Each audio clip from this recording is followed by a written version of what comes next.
রাত যত গভীর হতো মাঠ তত ভরে যেত। কারণ আমরা আখিরাতে জাহান্নাম থেকে বাঁচতে চাই আর না চাই, তাবারকের প্যাকেট যেন কোনো কায়দায় মিস না হয়ে যায়। অনেকে এই চরিত্র, আপনাদের এলাকার লোকের কথা আমি জানি না, অনেক এলাকায় আছে চিন্তা করে রোজা না রেখে একবার গুনাহ করেছে, কিন্তু ইফতারি না করে গুনাহ করা যাবে না, মানে ওয়াজ না শুনে এক প্রকার ভুল করেছে, কিন্তু তাবারক তো মিস করা যাবে না। এই জন্য তাবারক হলে রাত যত যেত লোক কমতো না, লোক বাড়তো। আমাদের মনের মধ্যে কি ইচ্ছা আছে ওটা আল্লাহ পাক খুব ভালো করে জানেন। কি জানেন কি জানেন না ভাই? জানেন। আমার তো সময় শেষ, আর ওয়াজ করার কোনো সুযোগ নেই। 12টা বাজতে 1 মিনিট বাকি আছে। কষ্ট পাচ্ছেন না? কই প্রতিপক্ষ আপনি তো নাকি মুনাজাত করে দিই নাকি? বলেন যে 12টা বেজে গেছে, আর তো সামনে আগানো ঠিক। কষ্ট পেয়ে গেলেন নাকি ভাই আমার কথাগুলো? হ্যাঁ, কষ্ট পাইছেন ভাইরা আমার? একটু খেয়াল করেন দেখি আমরা কতটুকু একটু যাইতে পারি। আল্লাহ তাআলা বলেন, বান্দা তোমার এই কুকুরের দিকে একটু খেয়াল করো। সামান্য হাড় গোড়ার মাছের কাটা অথবা কখনো সামান্য পচা ভাত যেটা আর খেতে পারো না, ওটাকে কুকুরের দিয়ে আসো, তাও কিন্তু কুকুর মাইন্ড করে না, চিন্তা করে এরপরও আমার মালিক আমার খোঁজ রাখে, ওই দিকেই খুশি হোক। কুকুর বেশি কিছু চাই না, পচা খাবার দিয়েছেন যেটা চলে না আপনার বাড়িতে, কেউ আর খেতে পারে না, ওইটা কুকুরের সামনে দিচ্ছেন। তারপর কুকুর মাইন্ড করে না, আমার পচা খাবার দিয়েছে, আমার এই কোমা ঘরের নাচছিলে মনে করেছো নাকি, হ্যাঁ তোর বাড়িতে থাকবো না, আরেক বাড়ি পাল্টাবো না। কুকুর সাধারণত খুব বেশি মালিক পাল্টায় না, কথা বলেন না কেন আপনারা? এই জন্য আল্লাহ বালহুম আদল, মানুষের ভিতরে চরিত্র নেই, মানুষ এক কাপ চার দাবে তার ইমান মাথা মনুষ্যত্বকে বিক্রি করে দেয়। আপনাদের রামপালের লোক ভালো, আমি যশোর এলাকার মানুষ তো, আমাদের এলাকায় আগে যখন ইলেকশন হতো 1 কাপ চা দিয়ে মাথা কিনে নিত। ভাই চাচা সব চা দিয়ে দাও, সে যে বলে ভাই তাহলে আমার মার্কা কিন্তু গোলাপ ফুল, মানে বুঝেছেন 1 কাপ চা খাওয়ায় কি কাজ করেছে, মানে আপনার গোটা বডি ভোটের দামটা হলো 1 কাপ চা, মানে মাত্র 5 টাকা। আবার বলেন নুনকে নেমু খারাপই করা যাবে, ওরে ইমানদার, বিশাল ইমানদার, সারা জীবন আল্লাহ নিয়ামত খেয়ে এই কোরআনের বিরোধিতা করে, ওতে নেমু খারামি হয় না। বলো ওই সন্টু মিয়া 500 টাকা গুঁজে দিয়ে গেছে, এখন তো নেমু খারামি করা যাবে না, যে কোনো কায়দায় গোলাপ ফুলে মারা লাগবে। বুঝাতে পারি না আপনাদের? কি বিশাল ইমানদার হয়ে গেছে। আল্লাহ তাআলা বলেন, না না, তোমার অন্তর যদি কাজ না করে, চোখ যদি কাজ না করে, আর কান যদি তার কর্মক্ষমতা হারিয়ে ফেলে, তুমি আর মানুষ নেই, তুমি কি হয়ে গেছো? কথা বলেন, একটু জোরে বলেন। আল্লাহ বলেন পশু হয়ে গেছো? না না, ওর চেয়েও নিকৃষ্ট, কেননা তুমি হিসাবের দিন সম্পর্কে গাফেল হয়ে গেছো। আমাদের কি মরা লাগবে না ভাই? ফিরে কি যাওয়া লাগবে সবাই? আমরা আল্লাহর কাছে ফিরে যাব না, কে কে হাত তুলে দেখান আল্লাহকে, যে আল্লাহ কোনোদিন আমরা ফেরবো না, কোনো কায়দায় ফেরবো না, তুমি পারলে যা পারো করে নিও। আছে এরকম? আছে কেউ? বললো না আমার, আপনি পুরুষ হন আল্লাহর কাছে ফিরতে হবে, নারী হন আল্লাহর কাছে ফিরে যেতে হবে, যুবক হন আল্লাহর কাছে ফিরতে হবে, বৃদ্ধ হন আল্লাহর কাছে ফিরতে হবে, জালেম হন আল্লাহর কাছে ফেরা লাগবে, মাজলুম হন আল্লাহর কাছেই ফেরা লাগবে, মুমিন হলেও যেখানে ফেরা লাগবে, কাফের হলেও সেই একই জায়গায় ফিরে যাওয়া লাগবে। আমরা দল মত ভিন্ন ভিন্ন হতে পারে, কিন্তু একত্রিত হওয়ার, জড় হওয়ার জায়গায় একটা, সেটা আল্লাহর দরবার। কোথায়? তাহলে আল্লাহর দরবারে যাদের সাবধান হওয়ার দরকার, তারা কি আর আধা ঘন্টা সময় কি দেওয়া যাবে কষ্ট করে? ইনশাল্লাহ। যাদের যাওয়ার দরকার চলে যান, কারো পায়ে দড়ি বান্ধা নেই, কিন্তু টপ করে উঠে চলে যান। যারা শোনার দরকার আধা ঘন্টা সময় দিতে হবে ইনশাল্লাহ। ভাইরা আমার, আমি বুঝাতে চাইলাম সবার ফিরে যাওয়ার জায়গা একটা, সেটা কোথায়? আল্লাহর দরবারে। আর আল্লাহ মেসেজ দিলেন, আল্লাহ কোরআনুল কারীমের সূরা বাকারা 281 নম্বর আয়াত, কয় নাম্বার? আল্লাহ তাআলা বলেন, ওয়াত্তাকু ইয়াওমান তুরজাউনা ফীহি ইলাল্লাহ। ও পৃথিবীর মানুষ, ভয় করো ওই দিনটাকে। কোন দিন? ওই দিনটাকে ভয় করো, তুরজাউনা ফীহি ইলাল্লাহ, যেই দিনটিতে তোমাদের সবাইকে আমি আল্লাহর কাছে ফিরে আসতে হবে, এ ব্যাপারে কিন্তু কোনো সন্দেহ নাই। ও পৃথিবীর মানুষেরা, খবরদার ওই দিনটিকে ভুলে যেও না যেদিন আমার কাছে ফিরে আসতে হবে। সুম্মা তুওয়াফা কুল্লু নাফসিন মা কাসাবাত, ওই দিন যখন ফিরে আসবে তখন তোমরা দুনিয়ার ওই সংক্ষিপ্ত জীবনে যা করে আসবে তার প্রতিদান দেওয়া হবে। যদি যারা পরিমাণ ভালো কাজ হয় তারও প্রতিদান দেওয়া হবে, আর যারা পরিমাণ মন্দ হলেও তার প্রতিদান বুঝিয়ে দেওয়া হবে। এই পৌষের শীতের রাত, 2টা বেজে গেছে রাত, সবাই গভীর ঘুমে আছে। আপনি বিছানার বিছানা থেকে আলাদা হয়ে গেছেন, ঠান্ডা পানি, হিম শীতল পানি দ্বারা ওযু করেছেন, যাই নামাজ বিছিয়ে নিয়েছেন, নামাজে দাঁড়িয়ে গেছেন, মালিকের সাথে মোলাকাত করতেছেন। পৃথিবীর কেউ জানে না, এলাকার ইমাম সাহেবও জানলো না, কেউ জানলো না যে আপনি তাহাজ্জুদ গুজারি করেন, এটা কেউ কারো কাছে গল্প করলো না।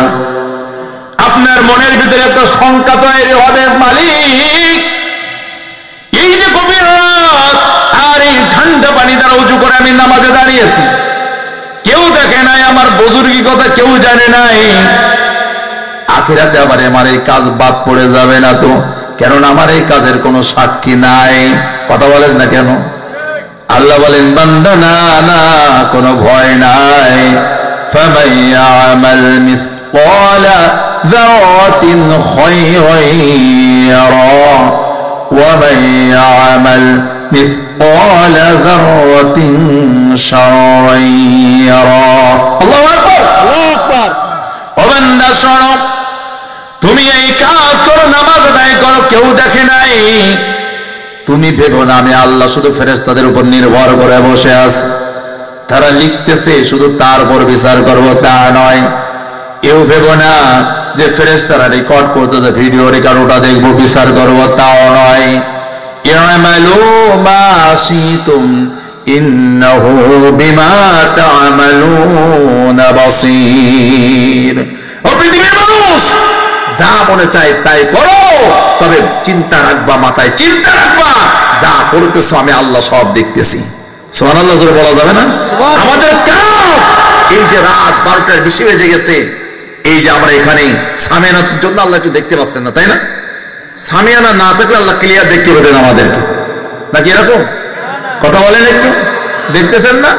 আল্লাহ বলে, আমালু মা শিতুম, তোমাদের মন যা চাই তাই করো, তবে মনে রাখবা আমি আল্লাহ কিন্তু তোমাদের প্রত্যেকটি কর্মকে আমি আল্লাহ দেখতেছি। সুবহানাল্লাহ। ভাইরা, এই জন্য বলতেছিলাম ওই দিনকে ভয় করা লাগবে, ফিরে যেতে হবে আমাদেরকে, আর ওই ময়দানে যেন ওটা আফসোস করা না লাগে। এই জন্য সম্বল পুঁজি যা জোগাড় করার তা হলো এখনই সময়। নিঃশ্বাস বন্ধ হয়ে গেলে, চোখ বন্ধ হয়ে গেলে, হার্টবিট বন্ধ হয়ে গেলে এই সুযোগ আর কখনোই কোনোদিন পাওয়া যাবে না। এই যে চা খায় দোকানে, কিছু কিছু গিলাস আছে না, দেখেন না, ওয়ান টাইম আছে না? আমাদের লাইফটা ওয়ান টাইম, 2 টাইমস না, কয় টাইম? একবার। সেকেন্ড কোনো সুযোগ নেই। ওই গেম খেলার মতো না যে আপনি একটা লাইফ মারা গেলে আরো 2টা লাইফ থাকবে, আবার মাঝে মাঝে বোনাস লাইফে 10টা লাইফ হয়ে যাবে, আবার খেলতেছেন, মারা যাচ্ছেন, আবার লাইফ পড়ে গেল, আবার বোনাস লাইফ পেলেন, এভাবে 2-3 ঘন্টা খেলে ফেললেন। জীবনটা এরকম নয়। আমাদের লাইফ কয়বার? একবার। একবার চলে গেলে আর সুযোগ নেই। আপনি যা নিয়ে হাজির হবেন, ইমান যদি নিতে ভুলে যান, ইমান পাঠানোর আর কোন যন্ত্র নেই পৃথিবীতে। বুঝাতে পারি না আপনাদেরকে? ইমান নিতে ভুল হয়ে গেলে, ইমানটা হলো এক তো বোঝেন, আমরা 1, 2, 3, 4 বোঝেন না? ইমানটা হলো এক। এরপরে আপনি দোয়া করবেন একজন মুমিনের জন্য, 0 যোগ হবে, আছে তার 1, কবরে গেল 0, কত হলো? আবার একটা দোয়া হলো, আর একটা 0 পৌঁছালে কত হলো? 100। এভাবে 100 0 পৌঁছালে 100 গুণ তার মর্যাদা বেড়ে গেল। কিন্তু নিয়ে গেছে যাওয়ার সময় 0, আপনি দোয়া করলেন, কয়টা হলো? 10। আগে 0 আছে, এখন আর একটা 0 গেল। শুধু দোয়া হবে শূন্য বাড়বে, দোয়া হবে শূন্য বাড়বে, 1 লাখ বিগ জিরো। কি বলেন? শূন্য মানে বড় শূন্য। কথা মনে বুঝলেন না মনে হচ্ছে। এই জন্য আর যাই করে আর তাই করে যেন এক নিতে ভুল না হয়ে যায়। তাহলে কিন্তু কোনো দোয়া, গরু ছাগল পৃথিবীর যত আছে সব জবাই করে খাওয়াবেন, তাও শুধু শূন্যর আকার বাড়বে, সংখ্যার মান বাড়বে না। বুঝাতে পারিনি মনে হচ্ছে। এই জন্য মুনাফিক মারা গেল আব্দুল্লাহ ইবনে উবাই, শুনেছেন না নাম? ভাই ওয়াজ কি করব, মানে এত হাজার ওয়াজ মনে আসতেছে, তো কোনো ওয়াজই ভালো লাগতেছে না করতে। আব্দুল্লাহ ইবনে উবাই মদিনার মুনাফিক লিডার। নবীজির দোয়াতে পাওয়ার আছে না নাই বলেন তো? আমাদের নবী মুহাম্মদ সাল্লাল্লাহু আলাইহি সাল্লাম, সবাই বলেন সাল্লাল্লাহু আলাইহি সাল্লাম, তার দোয়ায় পাওয়ার আছে না নাই? তিনি আকাশের দিকে তাকালেই দোয়া কবুল হয়ে যায়। সুবহানাল্লাহ বলেন। আল্লাহ তার নবীর দোয়া এত পাওয়ার রেখেছেন যে আকাশে তাকালেই দোয়া কবুল হয়ে যায়। বলা লাগে না আল্লাহ আমার কেবলা পাল্টাই দাও, কথা বলা লাগেনি। আকাশে তাকাতেন আর আল্লাহ আয়াত নাযিল করে কেবলা পাল্টিয়ে দিয়েছেন। সুবহানাল্লাহ। তাহলে আমি বুঝালাম যে নবীজির দোয়ার পাওয়ার আছে না নাই? কথা বলতে আছে না নাই? আছে। আব্দুল্লাহ ইবনে উবাই মারা গেছে, নবীজির মসজিদে নামাজ পড়া মুসল্লি দাম আছে না? নবীজির পিছনে নামাজ পড়া মুসল্লি দাম আছে না নাই? এবার আপনাদের মসজিদ না, পৃথিবীর 3টে মসজিদ বাদে যত সুন্দর যে মন্ডিত দামি মসজিদ হোক না কেন, সেজদায় একটা দিলে একটারই নেকি 1.5 কানের নেকিও হবে না। একটা দিলে যদি মনে করেন ফজর মানে ঈশার সময় না ফজরে আযান হয়ে উঠেছেন, তাও নেকি ওই একটা সেজদার নেকি। কিন্তু কাবা বাইতুল্লাহ আল্লাহর ঘর মক্কাতে একটা সেজদা দিলে 1 লক্ষ সেজদার সওয়াব হয়। সুবহানাল্লাহ বলবেন না? মসজিদুন নববী একটা সেজদা দিলে 50,000, কোন বর্ণ আছে 1,000, আমরা বেশিটা ধরে দিলাম 50,000 সেজদার সওয়াব হয়। কয় সেজদায়? এই যার কথা বলতে যে এই মুসল্লির বাড়ি হলো ওই কাবার মানে এই মসজিদুন নববীর পাশাপাশি ওই মসজিদের মুসল্লি, তাহলে আমাদের থেকে একটু দামি মুসল্লি না? আমরা সেজদা করলে এক সেজদার নেকি, আর ও সেজদা করলে 50,000 সেজদার নেকি। দামটা কি ওই মুসল্লির একটু বেশি না? বুঝতেছেন আমার কথা? কার কথা বলতেছে? আব্দুল্লাহ ইবনে উবাই। আপনাদের এলাকার আব্দুল্লাহ না, মদিনার আব্দুল্লাহ ইবনে উবাই খাজরাজ গোত্রের লিডার ছিল। রাইসুল মুনাফিকের সর্দার বলা হতে থাকে। এই লোকটা সারা জীবন নবীজির বিরুদ্ধে ষড়যন্ত্র করেছে, আর নবীজি বেঁচে আছেন কিন্তু ওই লোকটা মারা গেছে। এরকম হয়েছে না আমাদের বাংলাদেশে? কথা বলেন না কেন? যে যাকে মারার জন্য বহুত রতি মহারতি চেষ্টা করেছে, তিনি তখনও বেঁচে ছিলেন, তিনি অনেক রতি মহারতির মৃত্যু দেখে গিয়েছেন। বুঝতে পারিনি মনে হচ্ছে আপনাদের। ভাইরা আমার, এই কথাগুলো বলার উদ্দেশ্য হলো আমাদের সংশোধন হওয়া দরকার। আব্দুল্লাহ ইবনে উবাই মারা গেছে, আল্লাহ তাআলার কি ক্ষমতা! বাপ সারা জীবন ইসলামের গোপন দুশমন, আর ছেলে আব্দুল্লাহ ইবনে আব্দুল্লাহ হলো নবীজির জলিলুল কদর সাহাবী। সুবহানাল্লাহ বলেন। বাপ নবীজির বিরোধীর দল করে আর ছেলে নবীর দল করে। সুবহানাল্লাহ বলা যায়? আবু জাহেলের নাম শুনেছেন, সারা জীবন নবীজির বিরোধিতা করেছে, আর তার সন্তান ইকরামা নবীজির সাহাবী। ওয়ালিদ বিন মুগীরা মক্কার সবচেয়ে বয়োজ্যেষ্ঠ কাফের। এই লোকটা সারা জীবন নবীজির বিরুদ্ধে ফতোয়া দিয়েছে। আল্লাহ বলেন তুমি যত বড় দাও, তোমার ছেলে খালিদ বিন ওয়ালিদকে আমি আল্লাহর তরবারি বানাবো।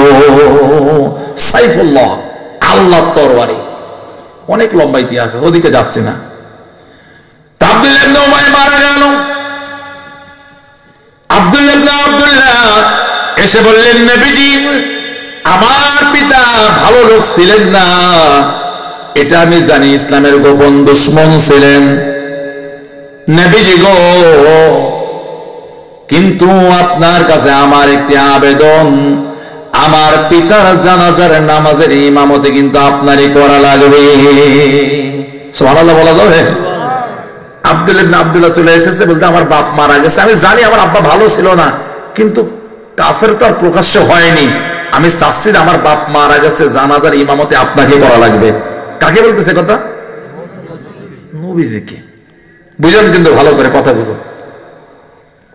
এরপরে বলবেন যে আমাদের দাড়ি নেই, আমরা নামাজ পড়ি নেই, আমরা জান্নাতে যাব না। তাহলে একটু শোনেন, অস্ত শোনেন, তারপরে বুঝতে পারবেন যে দাড়িতে জান্নাতে নিতে পারবে কিনা। কপালের কালো দাগ পড়ে শিং উঠার মতো হয়ে গেছে, মানে আর কিছুদিন নামাজ পড়লে শিং উঠে যাবে। তারপরে বোঝেন যে আব্দুল ইবনে উবাই জান্নাতে যেতে পারতেছে না, এরকম দোষ আমাদের মধ্যে আছে কিনা। ভাইরা আমার, যেই মানুষটি নবীজির পিছনের মুসাল্লি, নবীজির মসজিদের মুসাল্লি, যেই মানুষটা একটা সেজদা দিলে মসজিদের তার ফজিলাতের কারণে 50,000 সেজদার সওয়াব হওয়ার কথা, ওই মানুষটা মারা গেল। আর আব্দুল্লাহ ইবনে আব্দুল্লাহ এসে বলতেছেন, নবীজি আমার বাপের জানাজার ইমামতে আপনার করা লাগবে।